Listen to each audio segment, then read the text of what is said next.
Hello friends, carry on study with home academy में आप सभी का स्वागत है। आज इस वीडियो में हम बात करेंगे 9 से 15 अक्टूबर के महत्वपूर्ण करंट अफेयर्स के बारे में, जिसमें हम देखेंगे 9 से 15 अक्टूबर के छत्तीसगढ़ राष्ट्रीय और अंतर्राष्ट्रीय के महत्वपूर्ण करंट अफेयर्स को। तो अगर आपने हमारा चैनल सब्सक्राइब नहीं किया है तो सबसे पहले चैनल को सब्सक्राइब कर लीजिए और बेल आइकन को क्लिक कर लीजिए, जिससे हमारे सभी वीडियो आपको आसानी से अवेलेबल हो सके। तो चलिए बिना देर के स्टार्ट करेंगे कल के प्रश्न से। कल का प्रश्न आपका दिया गया है, हाल ही में general insurance corporation of India ने किसे अपना अध्यक्ष और प्रबंध निदेशक नियुक्त किया है। ये आपके इससे पहले की वीडियो का जो है पूछा गया प्रश्न है। ठीक है, तो इसका आंसर याद रखेंगे, general insurance corporation of India ने जो है आपको जो है रामास्वामी नारायणन को जो है अध्यक्ष और प्रबंध निदेशक नियुक्त किया है, याद रखेंगे। ठीक है, रामास्वामी नारायणन को। और याद रखिएगा ये जो है 1 अक्टूबर 2023 से प्रभावी हुए हैं और इन्होंने देवेश श्रीवास्तव का जो है स्थान लिया है। देवेश श्रीवास्तव का जो कार्यकाल है 4 साल के बाद खत्म हुआ है। ठीक है, 30 सितंबर को। ठीक है, उसके बाद 1 अक्टूबर से रामास्वामी नारायणन जो है general insurance corporation of India के जो है अध्यक्ष और प्रबंध निदेशक नियुक्त हुए हैं। और इसके साथ ही याद रखेगा कि GIC यानी कि GICRE यानी कि general insurance corporation of India जो है ये एक भारतीय सार्वजनिक क्षेत्र की पुनर्बीमा कंपनी है। ठीक है, और इसके साथ ही याद रखेंगे कि इसका मुख्यालय मुंबई में है। ठीक है, इतने फैक्ट आपको इस प्रश्न से याद रखने हैं। अगला प्रश्न देखते हैं छत्तीसगढ़ का। हाल ही में राज्य की किस योजना के तहत युवाओं को निःशुल्क बस सुविधा मिलेगी। तो आप सभी को पता होना चाहिए कि युवा मितान परिवहन योजना, इसके तहत छत्तीसगढ़ राज्य में जो है युवाओं को निःशुल्क बस सुविधा मिलेगी। और कौन से युवाओं को? ये महाविद्यालय जो युवा हैं उन सभी को ये जो है योजना का लाभ मिलेगा। ठीक है, विस्तार में बात करेंगे। मुख्यमंत्री भूपेश बघेल ने राज्य के सरकारी कॉलेज और विश्वविद्यालय में पढ़ने वाले युवाओं के जो है कॉलेज से घर आने जाने के लिए युवा मितान परिवहन योजना की शुरुआत की है। ठीक है, बसों की निःशुल्क सेवा के लिए युवाओं को विशेष पास जो है जारी किया जाएगा। इसके लिए जो है इस पास का प्रबंध किया जाएगा। इस पास के द्वारा जो है इन्हें ये निःशुल्क सेवा जो है प्रदान की जाएगी। ठीक है, अगला प्रश्न याद रखेंगे। अगला प्रश्न देखते हैं। हाल ही में 21वीं स्टैग छत्तीसगढ़ राज्य स्तरीय टेबल टेनिस प्रतियोगिता 5 से 8 अक्टूबर तक कहाँ आयोजित की गई। तो रायपुर में जो है 21वीं स्टैग छत्तीसगढ़ राज्य स्तरीय टेबल टेनिस प्रतियोगिता आयोजित की गई। विस्तार में बात करेंगे। राज्य स्तरीय टेबल टेनिस प्रतियोगिता में एकल महिला सीनियर वर्ग में बिलासपुर की अनन्या दुबे विजेता और सुष्मिता सोम जो है उप विजेता रही हैं। इस प्रतियोगिता में प्रदेश के 200 से अधिक खिलाड़ियों ने हिस्सा लिया था, याद रखिएगा। ठीक है, अगला प्रश्न है। हाल ही में ऑल इंडिया फेडरेशन द्वारा छत्तीसगढ़ को कब के लिए नेशनल सब जूनियर की मेजबानी दी गई है। तो जनवरी 2024 के लिए जो है छत्तीसगढ़ को जो है मेजबानी दी गई है, यानी कि ये छत्तीसगढ़ में आयोजित होगा जनवरी 2024 में। विस्तार में बात करेंगे। छत्तीसगढ़ की राजधानी रायपुर में नेशनल सब जूनियर तीरंदाजी प्रतियोगिता 3 से 13 जनवरी तक आयोजित की जाएगी।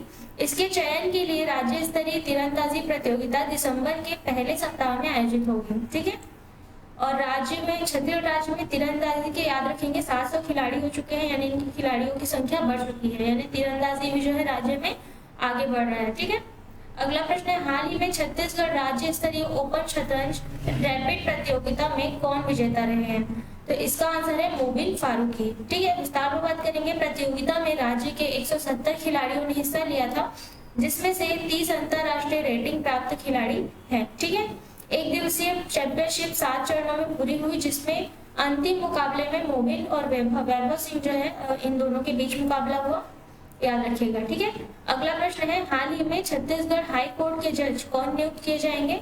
तो एडवोकेट रविंद्र कुमार अग्रवाल ये जो है छत्तीसगढ़ हाई कोर्ट के अगले जज नियुक्त किए जाएंगे 15वें क्रम के। ठीक है, विस्तार में बात करेंगे। ये है रविंद्र कुमार अग्रवाल, एडवोकेट रविंद्र कुमार अग्रवाल। इसके विस्तार में बात करेंगे। छत्तीसगढ़ हाई कोर्ट में 15वें जज के रूप में सीनियर एडवोकेट रविंद्र कुमार अग्रवाल नियुक्त होंगे। अब जजों की संख्या कुल 15 हो जाएगी। ठीक है, कॉलेजियम ने फरवरी 2023 में जज के पद पर नियुक्ति हेतु एडवोकेट अग्रवाल की अनुशंसा की थी, याद रखेंगे, और वे 1993 से वकालत कर रहे हैं। ठीक है, अगला प्रश्न है। हाल ही में दूसरी all India veterans badminton championship में राज्य के किस जिले के मनीष और शशिकांत ने जीत हासिल की है? तो दूसरी all India veterans badminton championship में बिलासपुर जिले के जो हैं ये मनीष और शशिकांत ने इस चैंपियनशिप में जीत हासिल की है। ठीक है, विस्तार पर बात करेंगे। वेटरन डबल्स मुकाबले में बिलासपुर के मनीष उबरानी और शशिकांत शर्मा की जोड़ी ने फाइनल में खिताब जीता है। All India veterans badminton championship का आयोजन जो है शिमला हिमाचल प्रदेश में किया गया, जिसमें देश के 500 खिलाड़ियों ने हिस्सा लिया था। ठीक है, याद रखिएगा। अगला प्रश्न है, हाल ही में बस्तर में आयोजित जोगी मिठाई रस्म किसे कहा जाता है? ये आपका प्रश्न पूछा गया है एग्जाम में और इसमें ऑप्शन दिए जाएंगे, तो उस हिसाब से जो इसका आंसर आएगा पुजारी की नियुक्ति हेतु। ठीक है, और भी इसमें अन्य ऑप्शन दिए जा सकते हैं, तो याद रखें कि जोगी मिठाई की जो है पुजारी की नियुक्ति से संबंधित है। ठीक है, आपको पता होना चाहिए बस्तर में 75 दिन का दशहरा चल रहा है। विस्तार में बात करेंगे इसके। दशहरा पर्व में हल्बा जनजाति के लोगों द्वारा यह जोगी मिठाई रस्म की जाती है, जिसमें आमाबाल निवासी, ये गांव है आमाबाल निवासी 22 वर्षीय रघुनाथ जोगी जो है चौथी बार जोगी के रूप में इन्हें बिठाया गया है। ये चौथी बार जोगी के रूप में बैठे हैं। ठीक है, इससे पहले काछन गादी रस्म में काछन देवी ने बेल कांटे से बने झूले पर बैठकर जो है दशहरा मनाने की अनुमति दे दी है। याद रखेंगे, काछन गादी, जोगी मिठाई, ये सभी बस्तर से संबंधित नियम है, रस्म है। इन सभी को आपको याद रखना है किससे संबंधित है। ठीक है, चलिए अगला प्रश्न है, हाल ही में सरकार द्वारा अपनी तरह का पहला बाजार आधारित किस प्रोग्राम को अधिसूचित किया गया है?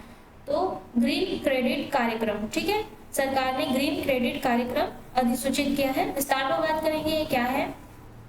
पर्यावरण, वन और जलवायु परिवर्तन मंत्रालय द्वारा 13 अक्टूबर को ग्रीन क्रेडिट प्रोग्राम अधिसूचित किया गया है। इसे व्यक्तियों, उद्योगों और स्थानीय निकायों को उनके स्वैच्छिक पर्यावरण निकायों के लिए प्रोत्साहित करने हेतु डिजाइन किया गया है। ठीक है, ये घरेलू स्वैच्छिक बाजार तंत्र है, याद रखिएगा। अगला प्रश्न है, हाल ही में इजराइल में फंसे भारतीयों को वापस लाने के लिए भारत ने कौन सा ऑपरेशन शुरू किया गया है? भारत ने कौन सा ऑपरेशन शुरू किया है? तो याद रखेंगे, इजराइल में फंसे भारतीयों को वापस लाने के लिए भारत ने ऑपरेशन अजय जो है शुरू किया है। आपको और भी ऑपरेशन जो भारतीयों द्वारा किए जा रहे हैं उनकी अलग से वीडियो आपको अवेलेबल होंगी, तो आप उस पर ये ऑपरेशंस पढ़ सकते हैं जो कि इंपॉर्टेंट हो सकते हैं एग्जाम्स के लिए। तो याद रखेंगे, इजराइल में फंसे भारतीयों को वापस लाने के लिए भारत ने ऑपरेशन अजय शुरू किया है। इसके विस्तार पर बात करेंगे। भारत ने युद्धग्रस्त इजराइल में फंसे भारतीयों को वापस लाने के लिए ऑपरेशन अजय शुरू किया है। विदेश मंत्री एस जयशंकर ने बताया कि वापस आने वाले इच्छुक भारतीयों के लिए स्पेशल चार्टर फ्लाइट्स और अन्य इंतजाम किए जा रहे हैं। ठीक है, अगला प्रश्न है, हाल ही में देश का सबसे लंबा ग्लास ब्रिज किस राज्य में बनकर तैयार हो चुका है? तो देश का सबसे लंबा जो ब्रिज है, ग्लास ब्रिज है, वो केरल में बना हुआ है, याद रखेंगे। ठीक है, केरल में है ये भारत का सबसे लंबा ग्लास ब्रिज। विस्तार में बात करेंगे। केरल के इडुक्की जिले के वागामोन गांव में कोलाहलामेडु एडवेंचर पार्क है। वहां 3 करोड़ रुपए की लागत से 120 फीट लंबा भारत का सबसे लंबा कैंटिलीवर ग्लास ब्रिज जो है बनकर तैयार हो चुका है। इसे जर्मनी से आयात किए गए हाई डेंसिटी ग्लास से बनाया गया है, याद रखेंगे। इसकी जो ग्लास है ये जर्मनी से आयात किया गया है इसको, और ये ब्रिज जो है 35 टन स्टील और इससे बनी रस्सियों के सहारे टिका हुआ है। ठीक है, अगला प्रश्न है, हाल ही में किस निर्देशक ने अपनी किताब the book of life my dance with Buddha for success launch की है? तो फिल्म निर्देशक है विवेक अग्निहोत्री। आप सभी को पता होगा, इन्होंने द कश्मीर फाइल्स भी जो है बनाया था। ठीक है, ये है विवेक अग्निहोत्री। विस्तार पर बात करेंगे। लखनऊ में फिल्म निर्देशक विवेक अग्निहोत्री ने अपनी किताब the book of life my dance with Buddha for success launch की है। लखनऊ में लॉन्च की है, याद रखेंगे। उन्होंने द कश्मीर फाइल्स का निर्देशन भी किया है और उनकी नवीनतम फिल्म द वैक्सीन वॉर है। ठीक है, याद रखिएगा इन दोनों फिल्मों के नाम। हाल ही में ग्लोबल हंगर इंडेक्स में भारत का 125 देशों में कौन सा स्थान रहा है? तो भारत जो है 125 देशों की सूची में जो है 111वें स्थान पर रहा है, याद रखिएगा। विस्तार पर बात करेंगे। वैश्विक भूख सूचकांक ग्लोबल हंगर इंडेक्स में 2023 में भारत 28.7 स्कोर के साथ 111वें स्थान पर आ गया है। ठीक है, 4 स्थान पीछे होके 111वें स्थान पर आ गया। पहले इसका स्थान 107वां था, जो कि 2022 के रैंकिंग में 107वें स्थान पर था ये, ठीक है। सूची के अनुसार भारत में चाइल्ड वेस्टिंग की दर जो है दुनिया में सबसे ज्यादा 18.7% है। अल्प पोषण की दर 16.6% है और 5 वर्ष से कम उम्र के बच्चों की मृत्यु दर 3.1% है। इनमें से प्रतिशतों को याद रखेंगे, कुछ प्रतिशत इंपॉर्टेंट है जिन्हें दिया गया है, ठीक है। अगला प्रश्न है, हाल ही में किस राज्य द्वारा गंगा डॉल्फिन को राज्य जलीय पशु घोषित किया गया है? तो किस राज्य ने गंगा डॉल्फिन को जो है राज्य जलीय पशु घोषित किया है? याद रखेंगे, उत्तर प्रदेश में, ठीक है। विस्तार में बात करेंगे। मुख्यमंत्री योगी आदित्यनाथ ने तालाबों और नदियों की पवित्रता बनाए रखने के लिए गंगा डॉल्फिन को राज्य जलीय पशु घोषित किया है, ठीक है। उत्तर प्रदेश में गंगा डॉल्फिन की जनसंख्या लगभग 2000 अनुमानित है। ये डॉल्फिन गंगा, यमुना, चंबल, घाघरा, ताप्ती और गेरुआ जैसे नदियों में पाई जाती है, ठीक है। अगला प्रश्न है, हाल ही में Indo American chambers of commerce के राष्ट्रीय अध्यक्ष के रूप में किसने पदभार ग्रहण किया है? तो पंकज बोहरा जो है ये बने हैं Indo American chamber of commerce के राष्ट्रीय अध्यक्ष, ठीक है। ये है पंकज बोहरा। विस्तार पर बात करेंगे इसकी। Chartered accountant Pankaj Bohra IACC के अध्यक्ष के रूप में कार्यभार संभालने वाले गुजरात के पहले व्यक्ति बने हैं, यानी कि इंडो अमेरिकन चार्टर्ड जो है Indo American chamber of commerce, ठीक है। IACC इसका फुल फॉर्म है Indo American chamber of commerce, याद रखेंगे। और ये जो है गुजरात के पहले व्यक्ति बने हैं, यानी कि गुजरात के हैं। IACC 55 साल पुराना चैम्बर ऑफ कॉमर्स है, जिसका देश में 14 कार्यालय और संयुक्त राज्य अमेरिका में 27 कार्यालय है, ठीक है। इसकी स्थापना याद रखेंगे 1968 में हुई थी।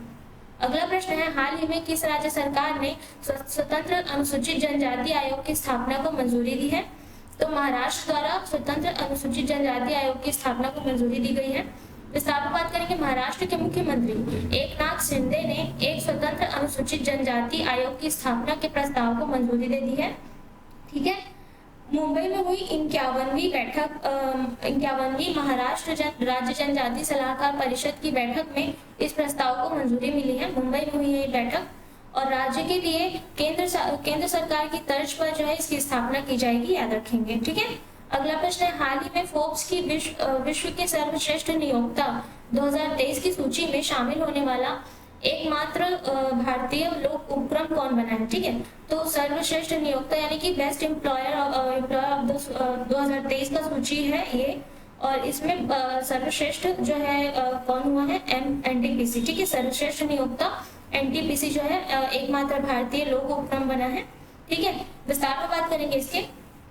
10 अक्टूबर को फोर्ब्स की वर्ल्ड की सर्वश्रेष्ठ नियोक्ता सूची 2023 जारी की गई, जिसमें भारत के एकमात्र सबसे बड़े एकीकृत ऊर्जा समूह NTPC लिमिटेड को शामिल किया गया है। ठीक है, ये विश्व में जो है टॉप 700 कंपनियों में से 261वें स्थान पर है। इसका स्थान जो है 700 कंपनियों में 261वां है, लेकिन कुल एकमात्र भारतीय है, इसलिए इम्पोर्टेंट है। ठीक है, इससे यह स्पष्ट है कि NTPC में लोगों के कार्य विश्व की शीर्ष कंपनियों के बराबर है। ठीक है, अगला प्रश्न है आपका, हाल ही में PM गति शक्ति का सार संग्रह किसने जारी किया है?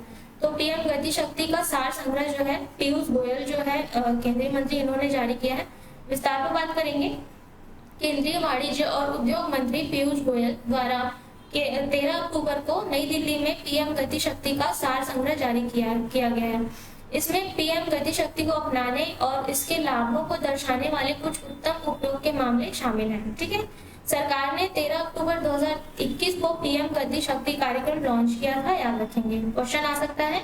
PM गति शक्ति कार्यक्रम कब लॉन्च किया गया था? तो आपको याद रखना है 13 अक्टूबर 2021 को।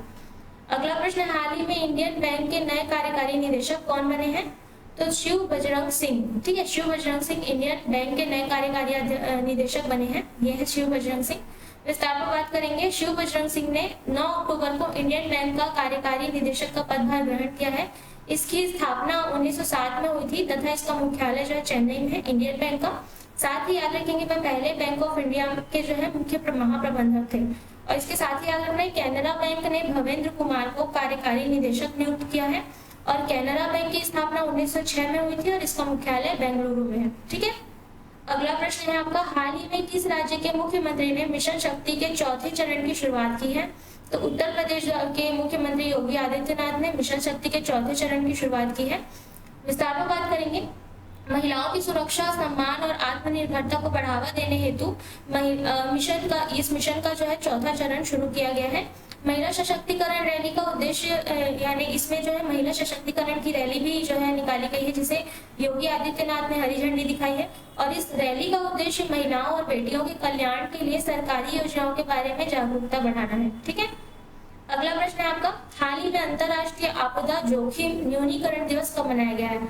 ठीक है, तो 13 अक्टूबर को international day for disaster reduction जो है ये मनाया गया, अंतरराष्ट्रीय आपदा जोखिम न्यूनीकरण दिवस। ठीक है, विस्तार में बात करेंगे। दुनिया भर के लोग आपदाओं के जोखिम को कैसे कम कर सकते हैं, इसके बारे में जागरूकता बढ़ाने के लिए हर साल 13 अक्टूबर को यह दिवस मनाया जाता है। इस वर्ष का विषय इसका है लचीले भविष्य के लिए असमानता से लड़ना, और इसकी शुरुआत 1989 में संयुक्त राष्ट्र महासभा द्वारा की गई थी। ठीक है, अगला प्रश्न है, हाल ही में किस देश ने स्वदेशियों को मान्यता देने के संवैधानिक सुधार को अस्वीकार कर दिया है? तो ऑस्ट्रेलिया ने जो है स्वदेशियों को मान्यता देने के संवैधानिक सुधार को अस्वीकार कर दिया है।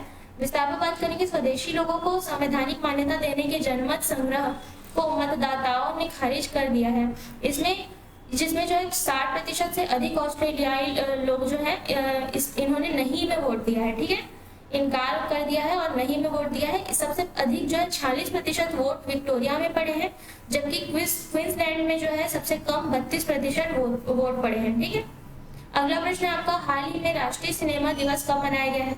तो इसका आंसर आपको कमेंट बॉक्स पर देना है। और साथ ही अगर आप किसी भी क्लासेस के लिए इंटरेस्टेड हैं, हमारे एकेडमी में भी PSC pre, Vyapam, hostel warden और अन्य क्लासेस के लिए ऑफलाइन और ऑनलाइन क्लासेस अवेलेबल है। तो अगर आप किसी भी चीज़ की जानकारी चाहते हैं तो दिए गए कॉन्टैक्ट नंबर पर कॉन्टैक्ट कर सकते हैं या विजिट कर सकते हैं। हमारे एकेडमी में एड्रेस दिया गया है।